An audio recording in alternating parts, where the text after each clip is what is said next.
Going live. I think we are live in. Okay, we're live. Hello, I warmly welcome you to our 24th webinar by the Academy of Space Renaissance International.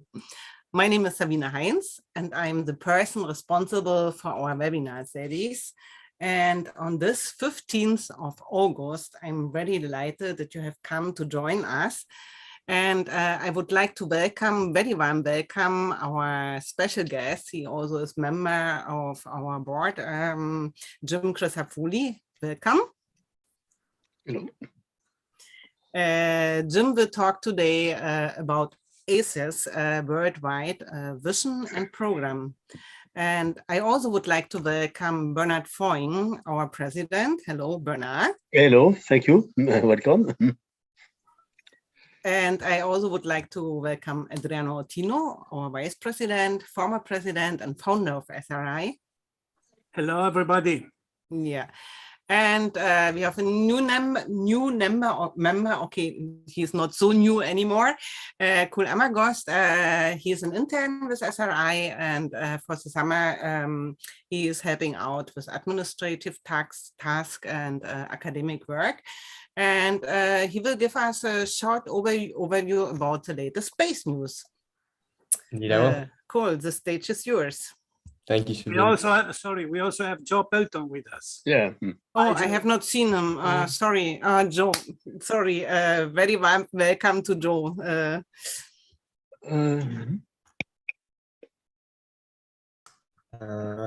Okay, so I'm good to go. Can everyone see the? Yeah, please go ahead. Yeah. Okay. Can I make full screen? Yeah. So hello again. My name is Claremont Graduate University, as Sabine said. I will be giving a rapid fire update on world space news seen through the context of SRI.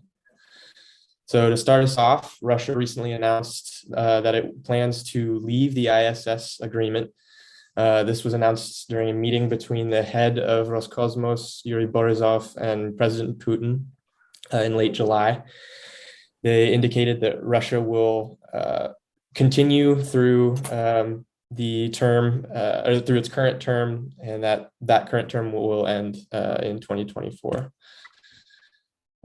In related news, President Biden signed the 2022 NASA Authorization Act in the U.S., which solidifies funding and intent for lunar and lunar to Mars missions for NASA, as well as concretizing the ISS program until 2030.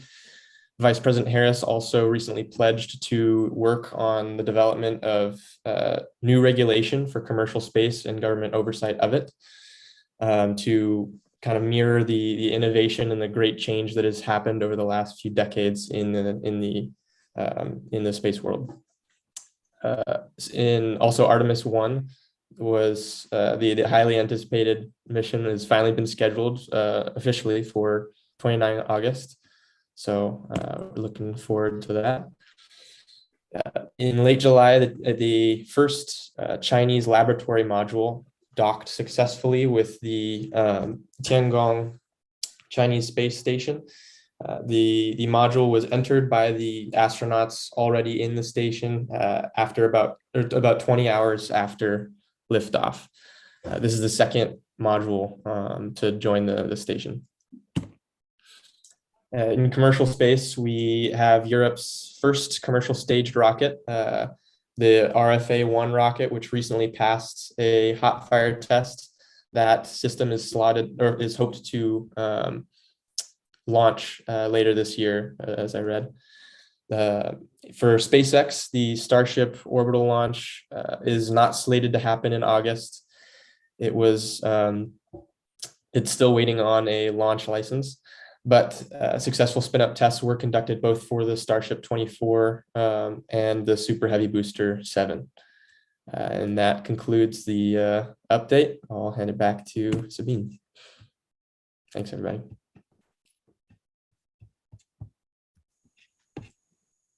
Thank you, Cole. And I would like to go on to present Jim Crisafulli. He's Executive Director at Alliance for Collaboration collaboration, in the exploration of space, so ACES worldwide, and he also is director of Hawaii's Space and Industry Innovation Program, HiSpace. He was born in Los Angeles and did his undergrad studies in Physics and Zoology at Harvey Mudd College and Pomona College in Claremont, California. Following a 2-year assignment with the U.S. Peace Corps as a secondary school physics teacher in Fiji. At Claremont Graduate University, he obtained a master's degree in international studies with special emphasis on the technologies and economics of Asia-Pacific communities. Jim now serves as president of the Alliance for Collaboration in the Exploration of Space, an innovative partnership of space-related organizations around the Earth that are promoting creative ways to advance public-private partnerships and multinational alliances that ultimately could help reduce the cost, enhance the benefits, and accelerate timetables for future space exploration and development missions engaging all of humankind. Jim, the stage is yours. Sorry, before Jim talks, yeah. I think I was asked to prepare a few words, and I really would like to say a few words about Jim. First, okay, it's a great time for Space Renaissance. And as you know, we have the launch of Artemis. We have a lot of news going on the world scene, from the US side, from the Chinese side, from the Russian side. So clearly, one aspect is how we contribute to this peace and civilian development. And this is an area where Space Renaissance has really a role to play. And in this regard, Jim is also a person that is uniting the world community over different continents. In particular, okay, I had the pleasure to meet him when he was organizing the Giant Leap conference in Hawaii, and where we had participants from all over the world. And he had also a key role, for instance, in having a strong program between Japan and the US with a good dimension in Hawaii. And also, we have been collaborating on Space Renaissance International, where he's vice president, but also for the Alliances for the Exploration of Space. So it's really a pleasure to have Jim with us. And we are really looking forward to continue some of this work through the virtual collaboration, but also physical presence. As you know, we have also some strong collaboration with the International Moon-Based Alliance in Hawaii. And at some stage, we will want to organize an event there for Space Renaissance. And now concerning Artemis 1, which is due to be launched at on the 29th of August, 8:33 a.m. Eastern time, very early. I plan to be there. And so we are looking forward with the Space Renaissance to organize a special event the day before, a briefing the day before of where we are with Artemis 1. And so it's really a month and a time full of news and opportunities for Space Renaissance. So James, thanks for being here with us. I'm looking forward to hear you. Yeah, the problem is he's not here anymore. Okay. He has not heard you because it seems he has some internet connection problem. So let's fill and from see. Hawaii to here, it is a long way. So yeah, let's fill the Yes, gap. we will organize. Okay, at the end of November, we have a restricted workshop we plan to organize there, in particular with the various stakeholders of the International Moon-Based Alliance, but also Space Renaissance and some of our US collaborators. And at the same time, we will have some of our young professionals preparing for a 2 weeks stay on the moon base that we have in Hawaii. And so we will put our Space Renaissance astronaut there for 2 weeks in preparation. So at this occasion, okay, we hope also to reconnect with our colleagues from Hawaii, with Jim in particular. So let's see.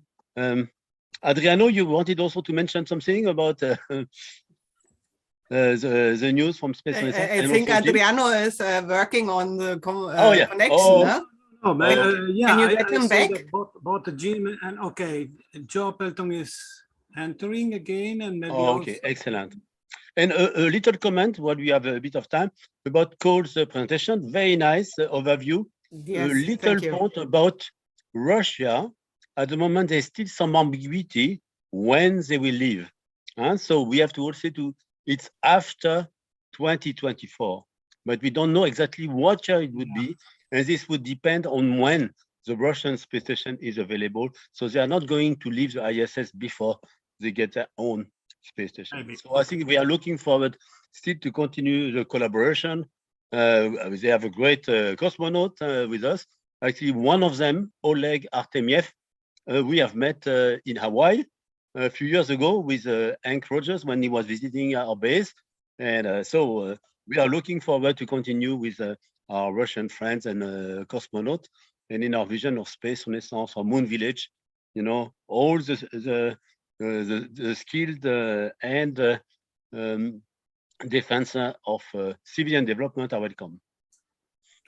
Okay, thank you. Welcome back. And Jim is back, so you can start. The stage is yours. Can you hear me? Yeah, we can hear you. We can see you. Yeah, I don't know. Everything was screen. blacked out, and I don't know what happened. But anyway, Adriano, are you going to show and advance my slides? I will share your slides now. Great. Okay, this is, and we go full screen. I hope so.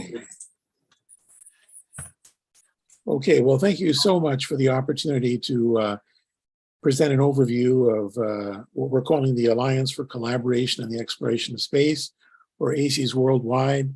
The goal here is basically to try and bring the world together in a very collaborative way that can help expand and diversify the benefits of space exploration and development for all humankind. Very inspiring, and Dr. Joe Pelton is also with us today, has been instrumental in moving this whole program forward, and we really appreciate his and other individuals, including Adriano's, participation in moving this program forward. So next slide. So space enterprise, what is this? Well, humanity is now embarking on a truly innovative and inspiring era of space exploration and development as we look out and reach for those stars. A variety of public and private space institutions, educational and training organizations, and regulatory agencies around the world are now pursuing truly innovative approaches to space enterprise, technological, financial, and governmental, that can diversify and expand humanity's reach for the cosmos. But opportunities are also being explored to apply space-related technologies and resources in very creative ways that ultimately could remarkably help both improve and sustain life on our home planet as we continue to reach for the stars. Next slide. Yeah, ACES worldwide. Well, this is a space-related alliance that was established to enhance international space ventures that ultimately could help make space enterprise more collaborative, more affordable, and environmentally sustainable, and as inclusive as possible, bringing humanity together in a way that is truly, well, out of this world. Its primary goals are to both promote public and private space ventures, to expand and diversify space education and training programs, to enhance a broad range of space safety standards, and to advance the long-term goals of sustainable space activities, ultimately making these more equitable and affordable, expanding their significant environmental benefits, and helping to accelerate timetables for peaceful space enterprise that ultimately could benefit nations worldwide. Next slide. So what is the vision for ACES? Well, we're reaching out to both spacefaring and non-spacefaring nations, space agencies, and other space-related organizations worldwide, including but not limited to members of the International Astronautical Federation, participants in COSPAR, and all members of and observers of the United Nations COPUOS program.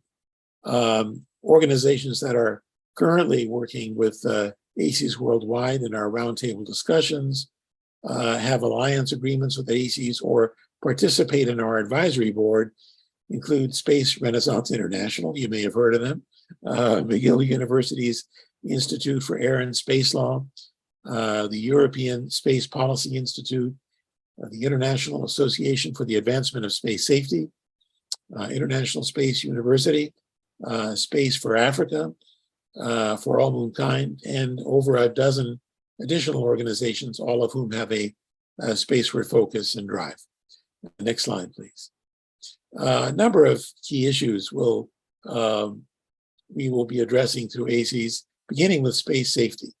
We're looking at public safety during launches, excuse me, controlled reentries, commercial space flights, and hypersonic transports, environmental protection and sustainability relating to space debris, atmospheric and ground pollution, and both nuclear and radar protection.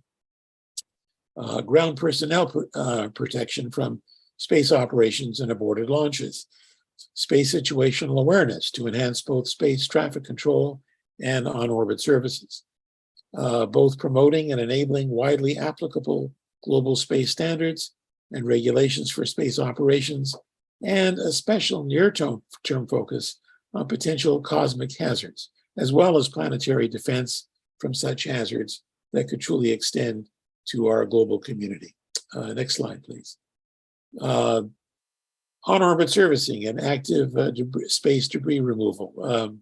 We're looking at several components here: education, training, and public awareness, enhancing those, enhancing space situational awareness, looking at space insurance and risk assessments, liability conventions and legal constraints, the reuse of space debris for space infrastructure construction, standards for rendezvous and proximity operations, improved debris removal and mitigation policies, and issues related to new large-scale low Earth orbit constellations. Next slide, please. Space education and training is also going to be critical here to engage the next generation of space entrepreneurs and visionaries. We believe all nations can benefit from space enterprise that promotes student education and training, better understanding of the use of space technologies and systems to advance economic, environmental, and other key developmental goals. All countries need space tools and analytics to help monitor global pollution, weather, and climate change. And space education and training will be key to achieving the United Nations 17 Sustainable Development Goals for 2030. Also, new teleeducation and telehealth systems could aid the global south, as well as capacity building for nations initiating new space programs. Next slide, please. Another key issue is institutional, legal, and financial arrangements for space initiatives.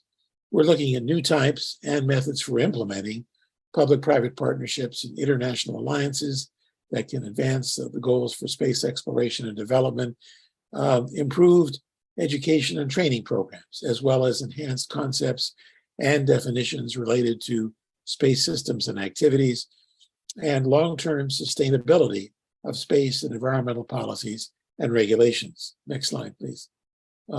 Another key issue, and a very urgent one at the moment, if you've been listening to many of the announcements at NASA and ESA and elsewhere, research related to cosmic hazards and planetary defense. We're referring to coronal mass ejections and solar flares, potentially hazardous asteroids, comets and how to defend against them, antimatter, supernovas, cosmic hazards research and warning systems, and very importantly, planetary defense systems, preparedness, and developing solar shields, all of which will definitely impact our survivability on our home planet as we reach for the future. Next slide, please. Another key area, space-related enterprise to help enhance, excuse me, global sustainability. We're looking at development of a global sustainability treaty and related space applications and educational concepts and programs that could help advance these visions. Inauguration of remote sensing and global pollution monitoring concepts, data analytics and educational programs, radio frequency monitoring from space and related environmental applications, space systems addressing ocean acidity and global warming, and space systems to monitor global pollution, as well as innovative ways to address critical sustainability issues. Next slide, please. And of course, research related to lunar and other off-world settlements, returning to the moon and onto Mars is a key issue here. We're talking about also development of Gerard O'Neill cylinders that can help sustain humankind in space. About concerns about the ethics of expanding civilizations into outer space. What are the implications for humanity? And how is it likely to play out in various scenarios related to that? Technologies required to enable the sustainable development of off-world settlements, which ultimately is going to be critical for sustained exploration and development in space. The potential sizes and locations of sustainable space colonies and how they could be developed, governed, and ultimately operated sustainably. And potential biological seeds to grow livable structures in space that ultimately will then end up crawling all over the cosmos. So next slide, please. So we have several key questions concerning the future of ACES worldwide. How can and should this organization optimally be administered to help realize its full potential to help advance global collaboration in space enterprise? How could a roadmap be developed to help prioritize and guide ACES Worldwide's activities as well as its long-term goals? What operational strategies could best help initiate and enhance global engagement with ACES Worldwide? We really want to be as inclusive as possible. And are there opportunities and sustainable roles for lesser developed and non-spacefaring nations to engage with space enterprise? And if so, how could ACES Worldwide help to realize this potential? Next slide. So we would clearly welcome your participation as we move forward with ACES, and would appreciate any thoughts you might have. Contact us if you'd like more information. Dr. Joe Pelton, who's on this Zoom call, chairman of ACES Worldwide, myself, or any of our other colleagues participating in our advisory team. And thank you so much for the opportunity to present this presentation on your program. Aloha.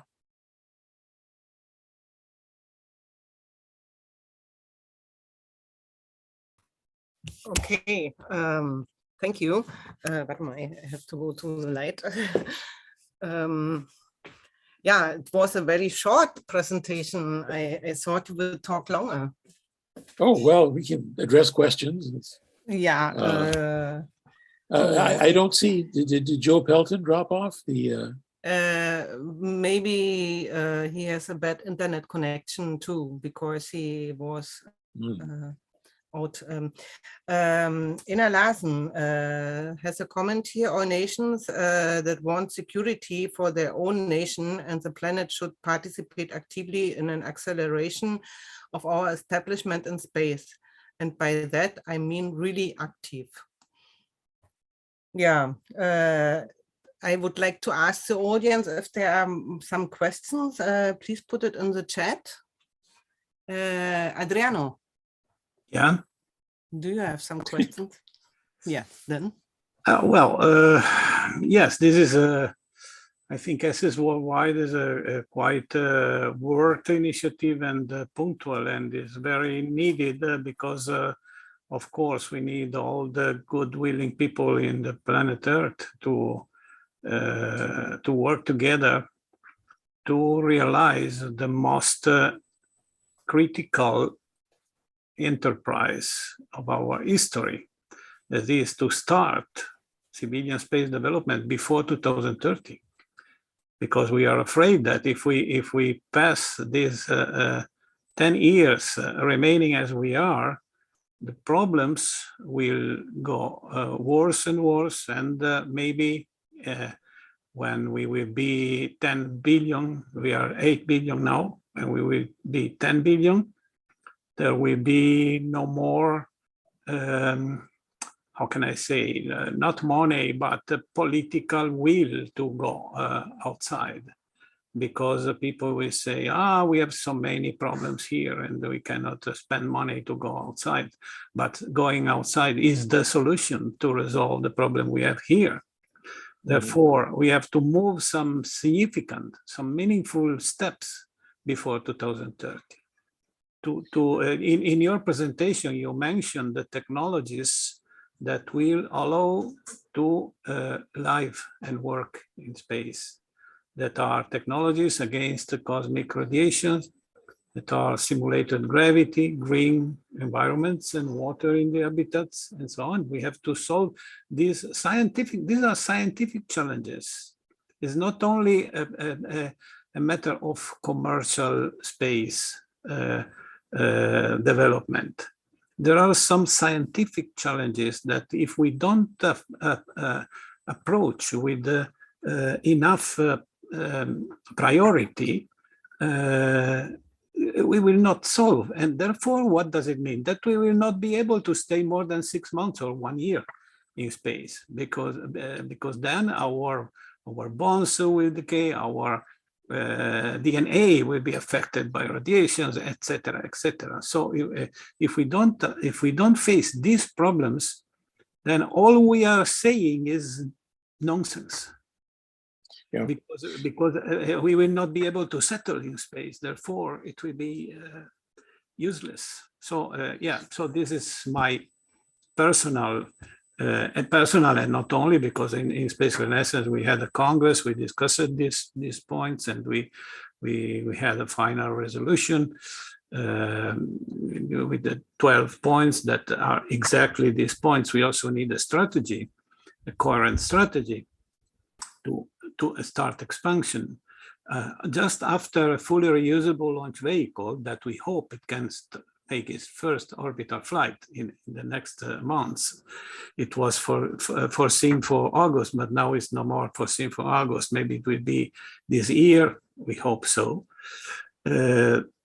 Just after this first milestone will be achieved, we will need to think about producing fuel in space, because it's the next step that can downsize the cost of any space mission. So we need an international collaboration. We need an international understanding of the priorities and the adoption of a strategy, a shared strategy, that all the countries, there are already spacefaring countries, and the new countries that will join can work for these goals. I think the more we engage with collaborative space enterprise, we'll recognize the common denominators that are basic to all of humankind, and how space exploration and development can address some of the global challenges that we're all facing right now.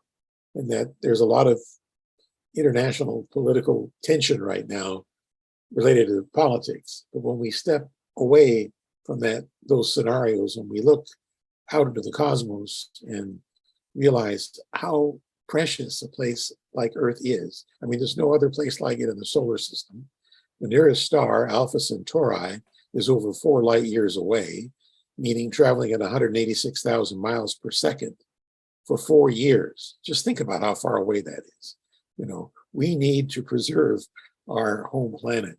And when we recognize the commonalities that link us as humans, and the common challenges we're facing, and the common resolutions that can be achieved by collaborating in space enterprise. I think this will definitely enhance what NASA, ESA, and others have been talking about in terms of trying to bring humankind together in a way that can help reduce the costs, enhance the benefits, and hopefully accelerate timetables for future space exploration and development.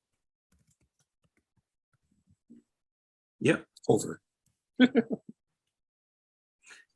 And also considering that we are living in a crazy, so yeah, then maybe we have some comments from the audience, I see, but I just want to add that we are living in such a crazy time when we had new wars on our planet, while we should unify our efforts and to put all of our energies to win this challenge, to start expanding into space. What do? We are spending billions and billions in weapons for what? Who knows for what? Just the craziness of some dictator. Yes, we are at that point. So for sure, we have to indicate another way that is collaboration for expanding our 8 billion people civilization. So this is very important, very important. This is a part of the mission of your group, ACES worldwide, I think, to indicate another way that we are not obliged to kill each other. Okay. But you see, Adriano, Russia now will leave the ISS program.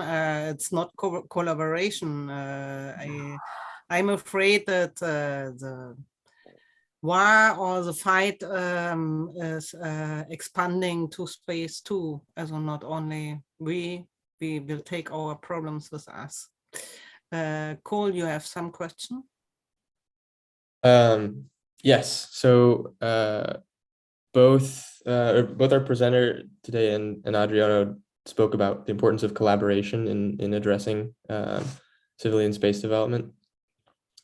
What do you, Jim, specifically, what do you see as the most effective form of collaboration that can take place between SRI and ACES worldwide?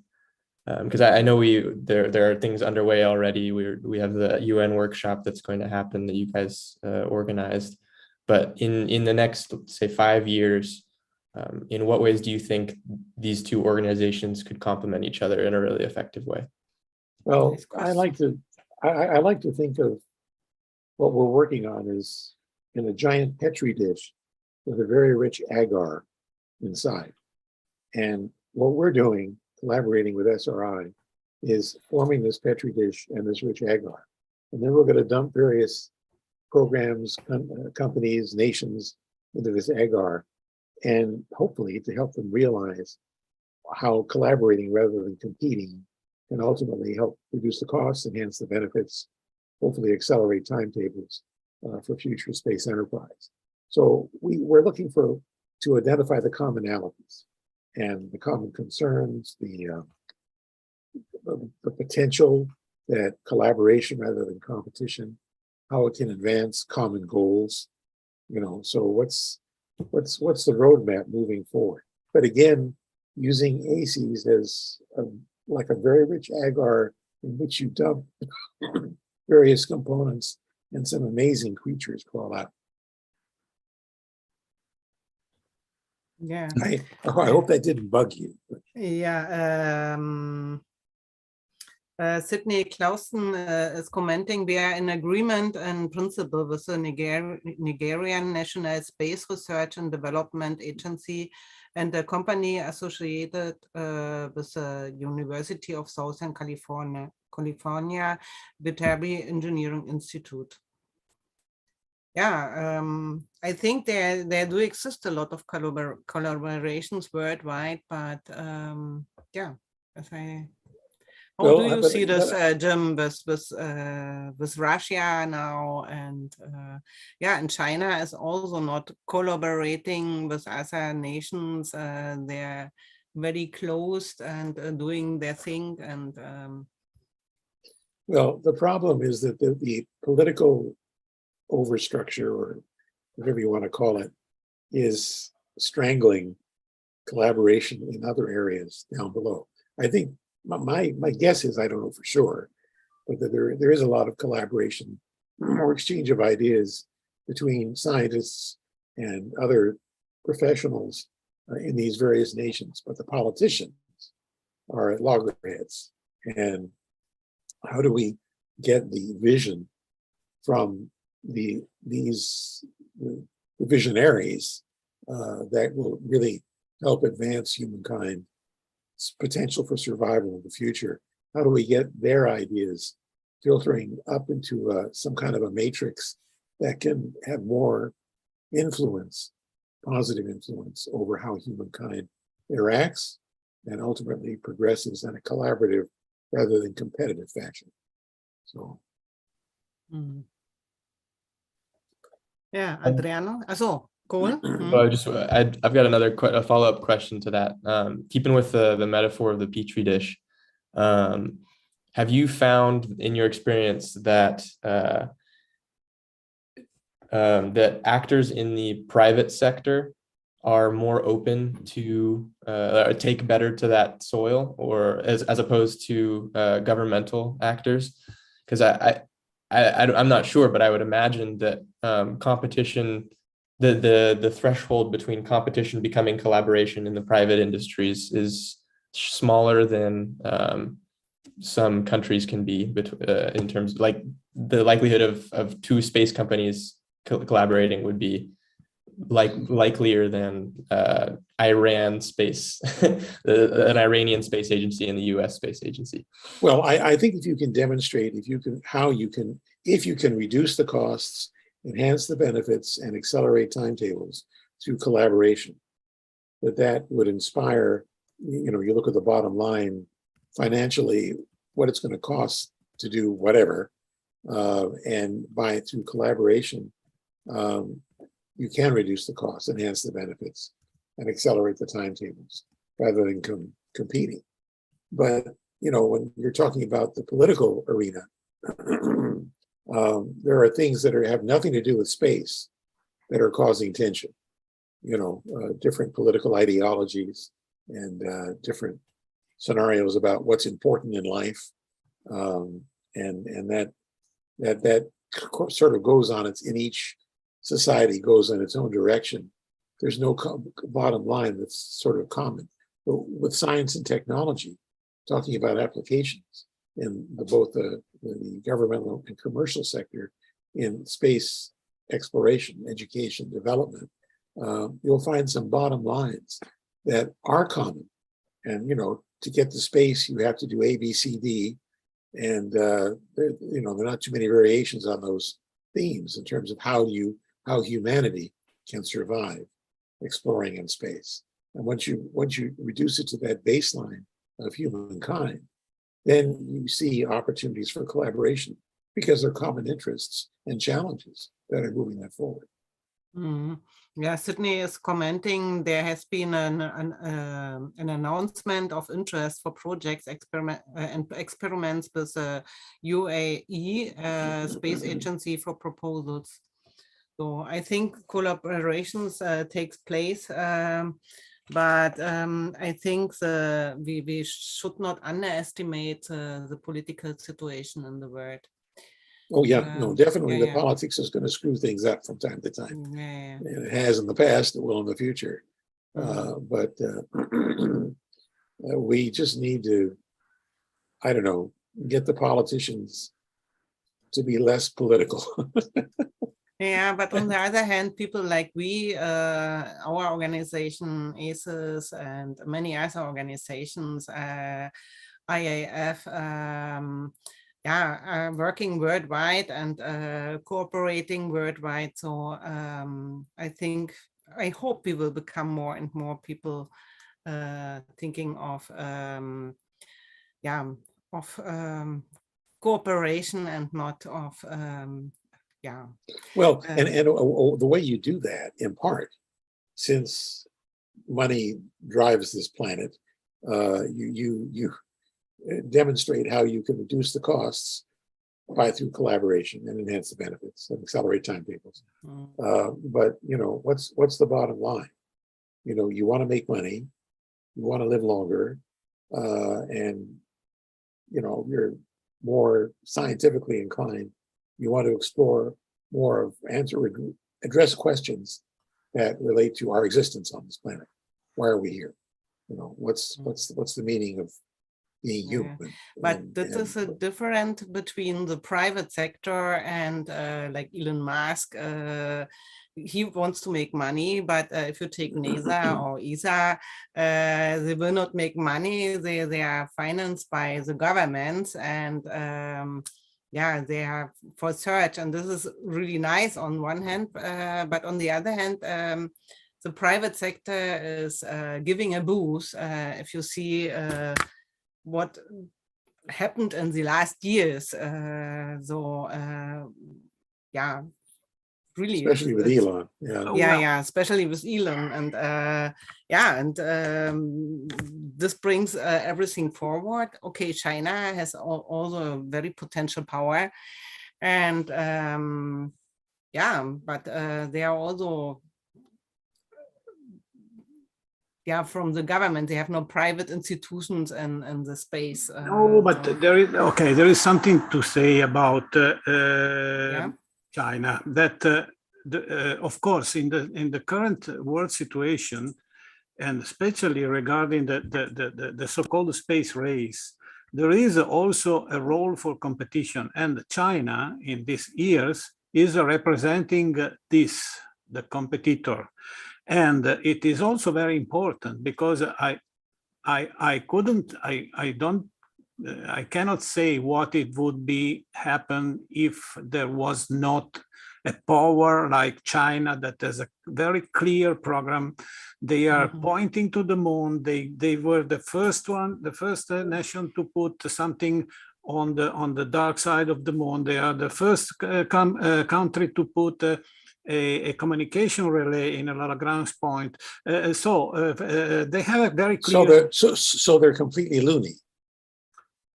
Yeah, they are going for their road, and I can also say that this is not in the situation that we have. This is not bad because it constrained our political leaderships to work. My question is, would we have Artemis now if it was not China going on that definitely decided road?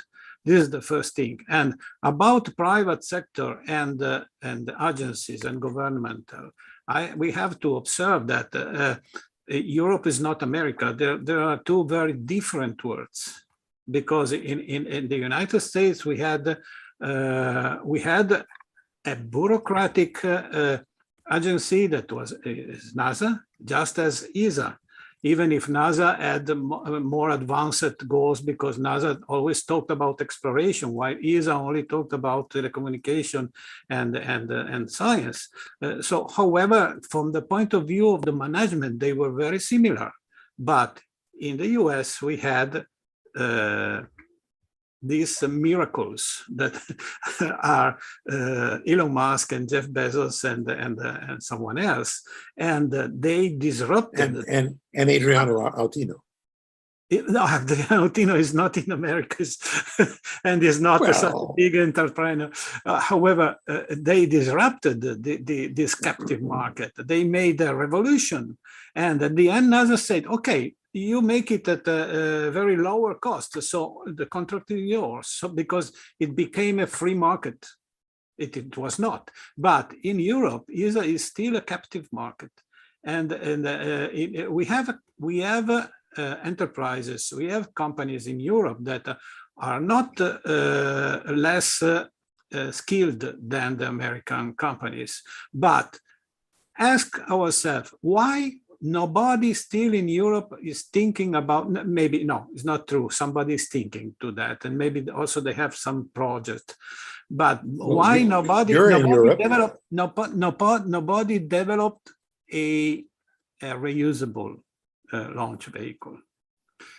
okay, I know ASI, the Italian Space Agency, some years ago, the president of the Italian Space Agency say, no, the reusability is not needed. We can do better with 3D printing, and the rocket will cost so low that we can spend them, and things like that. That's completely out of any logic. And as we see now that SpaceX has 60% or more of the market of the launches, of the launches.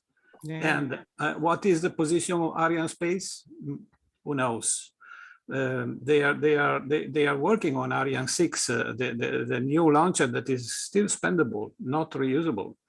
And so I think none of the European enterprises dares to think about something different now, because the environment here is still the captive market of the agency, and we don't have a new space phenomenon in Europe yet.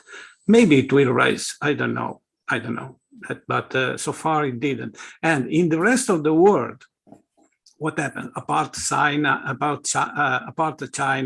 and Russia, that are different things? I think maybe yes, some good good news could come from the countries that are thinking about space tourism, like the United Arab Emirates, like the Malaysia, and other countries that are working to make spaceports and agreements with Virgin Galactic and so on. So maybe something could rise there. Some Elon Musk from Malaysia, why not? Or from Korea, or where our friend Taisik, yeah, Bernard, help me, the name of our Korean colleague. Basically. Yeah. So yeah, I can elaborate a bit and get back to a question to our speaker. You have to be careful. We are thinkers. We try to have a philosophy of exploring space. That's different from the role from an agency. An agency is executing, is building spacecraft, and as customers. So in the case of NASA, that's a US taxpayer. In the case of ESA, it's very different. It's a community of 22 countries, and we don't, in fact, respond directly to taxpayers, but at ESA, we deal with the government. And so it's a very different structure, different approval process. Now, it's also important to respect facts. And about launcher, there are facts that are known. So like Europe, it's true, has been very late to develop expandable, to develop reusable launchers. And because the market was defined enough, institutional enough, that we could have an industry developing launchers. And Arianespace doesn't develop launchers, by the way. Arianespace is just commercializing the launchers. Now we have a group called Ariane Group that develops the launchers themselves. But if you look at the program of the Europe and European Space Agency, they have a future launcher and transportation program that includes reusability. So after Ariane 6, there are some studies to have reusable launchers. But Ariane 6, it was an emergency. It was supposed to be launched in 2020 to cope for the competition with SpaceX. It's a bit delayed for technical and management reasons. But okay, hopefully we get an Ariane 6 that will deliver some of our European needs and also satisfy our European access to space. So you cannot also give everything to commercial companies, which is access to space, because there are some state issues. But now my question for all of you is, do we need to go beyond words, beyond lobbying, and do we need to create an agency that executes a program for civilian development. So what is the perspective from ACES? This is, do you see that, how do you see that you can influence enough the ecosystem of space that we develop an agency that would be eventually complementing NASA or the space agencies and deliver the good? Wow, Bernard, you are giving a task to ACES, a very Yes, one. and Space Renaissance also, and we have also to see. Yes, of course, we could work on that. Yes, so Jim and Joe, what is your response from the ACES point of view? Joe is not with us Yeah, now. so Jim. Yeah, well, Jim left too, but I'm his clone. I think what we have to do is define bottom lines that somehow address commercial interests, governmental interests, exploring how public-private partnerships and international alliances working together can develop sort of a common baseline of priorities that, not just about exploring space, but how development of space-related technologies and capabilities can help address and hopefully resolve a lot of the problems that are Earth-based. And the more we demonstrate or underscore how space exploration and development or space enterprise can address multiple problems that relate to people that aren't in any way involved with space exploration and development and haven't even thought much about it. But if we can demonstrate and follow up on the demonstration of how space enterprise can address some of those other bottom lines, like fighting fires that are breaking out all over the planet, or looking at just changes in the climate in general. That why is it happening? How is it likely to impact humankind moving forward over a specific time frame, and what can we do to address those problems? We have to kind of bring space down to earth. How does space exploration and development help address the challenges here on our home planet and expand and develop opportunities for international collaboration that can help merge the very talented folks that are in many countries that, if it weren't for the political divisions right now, might be more enabled to collaborate in addressing some of these problems. So maybe, space can sort of rise above the politics in a way, although, to some extent, politics is driving space exploration and development in various nations. But if we can identify common bottom lines for humanity and how space can address those common bottom line needs more effectively, then I think there's a chance to, be more successful with space enterprise and make it more global.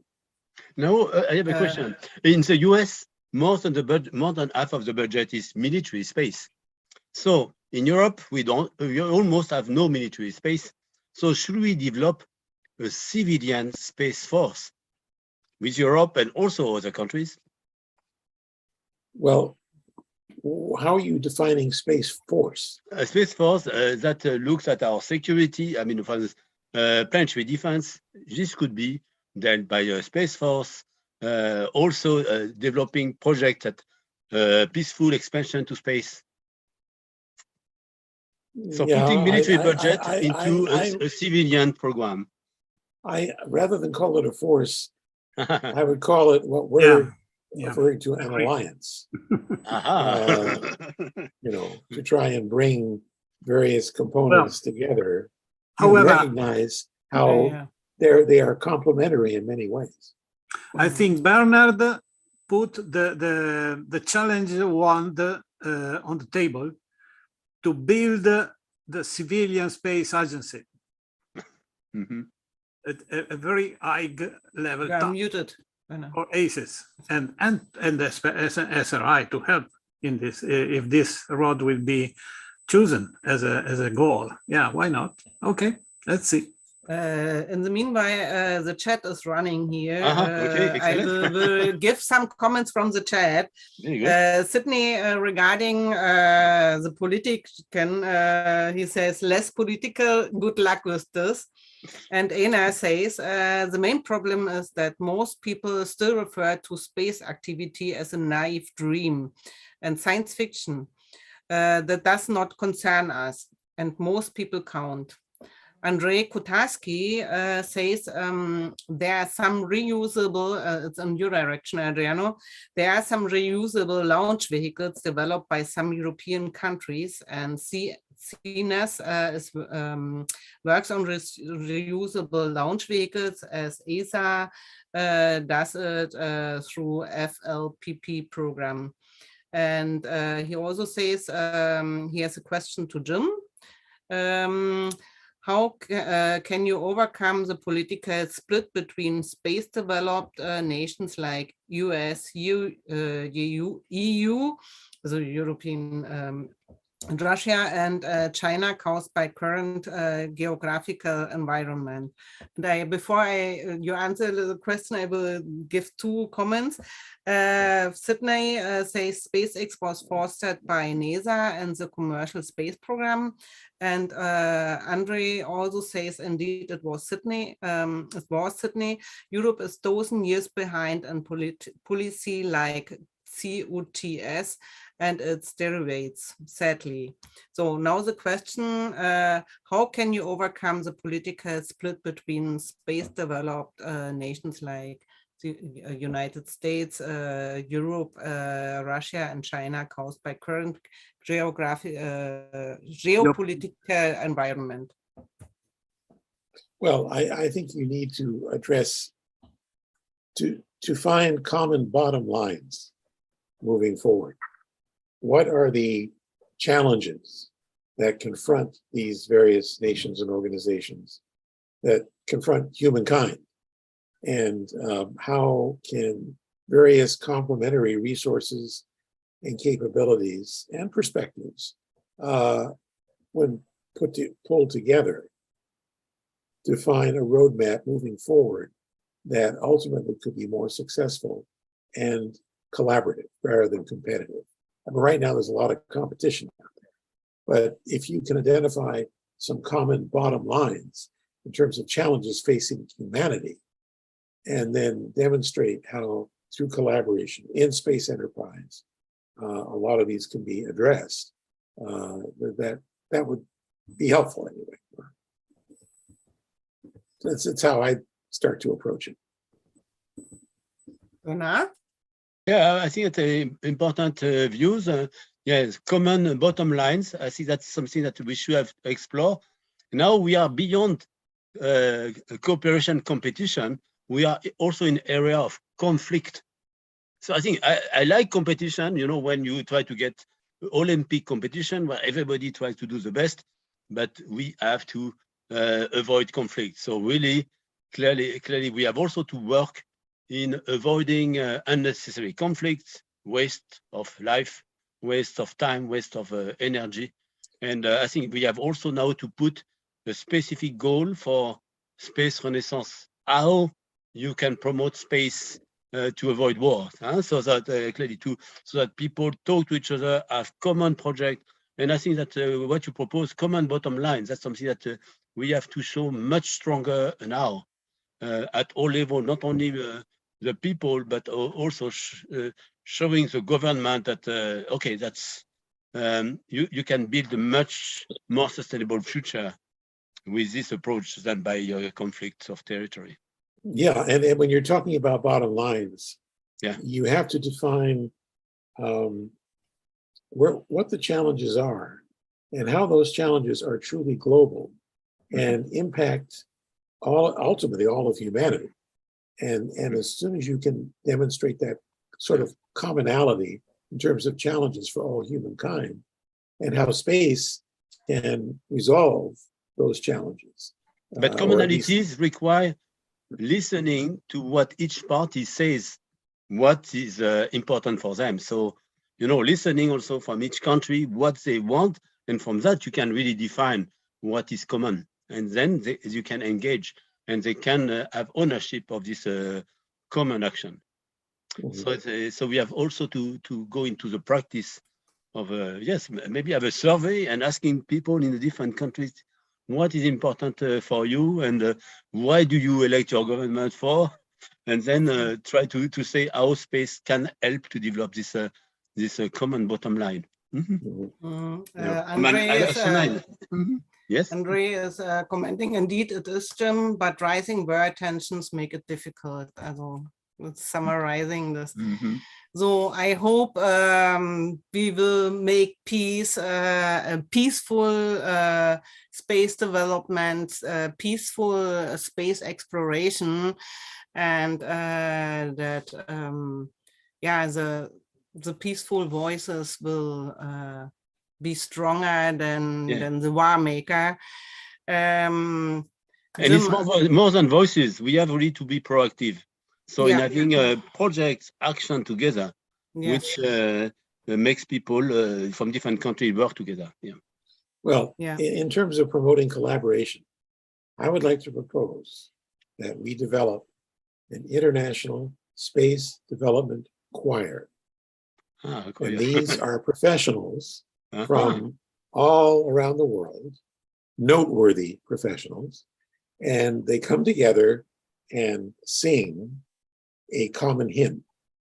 And I mean this figuratively, but also literally. I could imagine bringing various players together. I'm sure Adriano has a great a tenor voice. Yeah, great idea, Jim. So that's also connected to the art chapter. So Jim, you are in action with that. And there are a few musicians among us that can certainly help to implement that. So yes, let's have a choir. Well, I thought it was a very noteworthy proposition. Noteworthy. Fly me to the moon. Fly me to the moon. Jim, I would like to thank you very much for being with us to give us an overview about ACES. I would like to thank you, our audience, and all the participants here in the chat, and Adriano, Bernard, Cool, and Joe, even if he got lost. He went back to the moon.